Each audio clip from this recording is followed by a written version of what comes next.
नमस्कार अनिल जी। देखिए सिचुएशन ये है कि बाजार का लेवल ज्यादा इंपॉर्टेंट नहीं है। बाजार की डायरेक्शन ज्यादा इंपॉर्टेंट है। और जितना लंबा ये सिचुएशन चलेगा उतनी अनिश्चितताएं बढ़ती रहेंगी। और मैं कहूंगा कि एक महीने से ज्यादा का टाइम ऑलमोस्ट हो गया है। और ये मैं कहूंगा जो हमारा वर्स्ट केस या बेयर केस सिनारियो था उस तरफ जा रहा है। तो ये सिचुएशन मेरे ख्याल से काफी चिंताजनक है। क्योंकि इंडिया के पास तो रिजर्व्स हैं, लेकिन काफी सारी कंट्रीज के मैं न्यूज देख रहा हूँ, अफ्रीका में, एशिया में वगैरह में पेट्रोल रैशनिंग, गैसलीन, डीजल की रैशनिंग वगैरह शुरू हो गई है। इसकी इम्प्लीकेशन न सिर्फ ऑयल पे है, लेकिन एलपीजी पे है, लिक्विफाइड नेचुरल गैस पे है, हीलियम जैसी कमोडिटी है, फर्टिलाइजर जैसी काफी क्रिटिकल कमोडिटीज है। काफी सारा जो सप्लाई है ये गल्फ ऑफ हॉर्मुज से आता है। तो मेरे ख्याल से लेवल्स की ज्यादा इंपॉर्टेंट नहीं है, क्योंकि क्या होता है कि हम लेवल देखेंगे तो वैल्यूएशन देखेंगे और लगता है कि वैल्यूएशन सस्ते हो रहे हैं। लेकिन वैल्यूएशन जो है, सपोज प्राइस टू अर्निंग्स हम देखें तो that would be on the basis of the current estimates. लेकिन ऐसी सिचुएशन नहीं, तो ये हो सकता है कि एस्टिमेट देमसेल्व्स कम डाउन।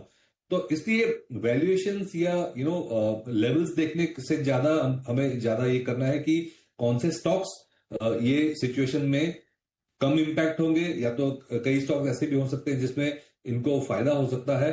तो उस तरह से स्टॉक स्पेसिफिक अप्रोच लेना बेटर है, रादर देन बाजार का लेवल देखें। लेवल्स इंपॉर्टेंट कम है, डायरेक्शन ज़्यादा इंपॉर्टेंट है और डायरेक्शन के हिसाब से ही बाजार पर आगे तय करे।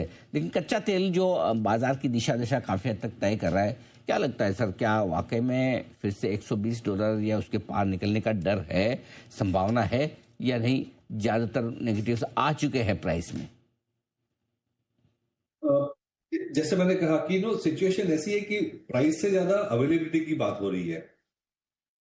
जब फिजिकल प्रॉब्लम है मूवमेंट का, तो फिर price and all become less important. Price का तो क्या है कि चलो पास तो कर सकते हैं, थोड़ा फिजिकल डेफिसिट वगैरह बढ़ा के हम अब्जॉर्ब भी कर सकते हैं। लेकिन अगर क्वेश्चन ये हो गया कि आपके पास रिजर्व्स कम हो गए एज ग्लोबली, इंडिया की तो सिचुएशन थोड़ी बेटर है, लेकिन ग्लोबली अगर बफर स्टॉक्स कम हो रहे हैं, स्ट्रेटेजिक पेट्रोलियम रिजर्व्स कम हो रहे हैं, तो ये जो जीडीपी पे इम्पैक्ट है वो काफी ज्यादा हो सकती है। जैसे हमने देखा था कोविड की टाइम पे एक्टिविटी जब सडनली कम हो जाती है तो एक बड़ा शॉक मिलता है।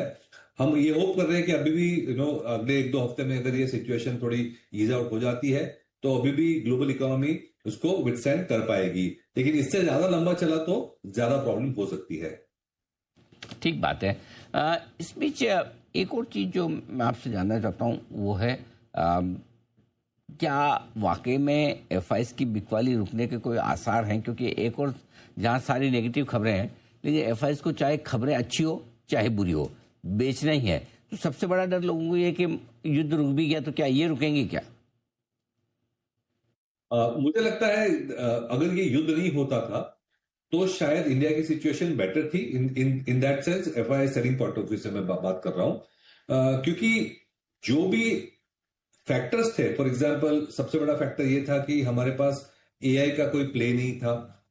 लेकिन फिर हमने देखा गवर्नमेंट ने डेटा सेंटर्स वगैरह पे काफी बड़े इंसेंटिव्स दिए, और काफी बड़ी कंपनीज ने ऑलरेडी अनाउंसमेंट किए हैं कि इंडिया में बड़े तरीके से डेटा सेंटर्स में आएंगे। प्लस गवर्नमेंट ने भी एआई पे काफी इंसेंटिव्स दिए हैं। दूसरी बात यह है कि यूएस में जो एआई की जो हाइप है वो कम होती जा रही है। तो वो हाइप कम होने से भी हमें एक रिलेटिव फायदा होने का चांस था। इनफैक्ट अभी आपने न्यूज पढ़ा होगा कि ओपन एआई जो था, उन्होंने जो रैम थी, रैम चिप्स, वो काफी काफी सारी कॉर्नर कर ली थी और डील साइन कर लिए थे एज इफ के बहुत ज्यादा डिमांड आने वाली है, और ऑलमोस्ट 30-40% ऑफ ग्लोबल कैपेसिटी उन्होंने बुक करी थी। लेकिन अब जाके वो अनाउंस कर रहे हैं कि शायद वो जो माल जो उन्होंने बुक किया था वो चिप्स का, वो उठाए नहीं, और मेमोरी प्राइसेस ऑलरेडी कम होते जा रहे हैं। तो मेरे ख्याल से पीक एआई का जो हाइप था जिसकी वजह से इंडिया एक पीछे रह गया था, वो ठीक होने वाला था, हो रहा है इनफैक्ट मैं कहूंगा। और आईटी सर्विसेज कंपनीज जो है, जो सबसे ज्यादा हिट हुई थी इसकी वजह से, वो भी ये फॉल में काफी हद तक आउट परफॉर्म कर रही है। तो ये एक पॉजिटिव था। दूसरा पॉजिटिव ये था कि India was worst impacted by the Trump tariffs. तो उसमें भी हमने इतनी सारी अच्छी डील साइन कर ली है कंट्रीज के साथ कि, एंड ऑफ कोर्स यूएस के साथ भी फाइनली डील साइन हो गई। तो मेरे ख्याल से ये भी जो नेगेटिव था वो अंडू हो रहा था। तो मेरे ख्याल से इंडिया स्पेसिफिकली काफी सारी चीजें टेलविंड्स अच्छी हो रही थी ये, और वो अभी भी स्ट्रक्चरली पॉजिटिव टेलविंड्स हैं। जैसे ही ये वॉर खत्म होगा मुझे लगता है कि एफआईएस का जो रवैया है इंडिया की तरफ पॉजिटिव रहेगा। मोस्ट इंपॉर्टेंटली क्या होता है कि जब नेगेटिव होती है तो करेंसी की भी इंपैक्ट आ रही थी। तो हमने देखा आरबीआई ने बड़ी अच्छी सख्त मेजर लेके जो स्पेकुलेशन हो रही थी रुपये में उस पर भी आज काफी हद तक कर्व किया है। तो मेरे ख्याल से जो भी हमारे हाथ में हम कंट्रोल कर रहे हैं और जो इनहेरेंट हमारे जो मैक्रो पॉजिटिव्स हैं वो एफआईएस को वापस लाएंगी एज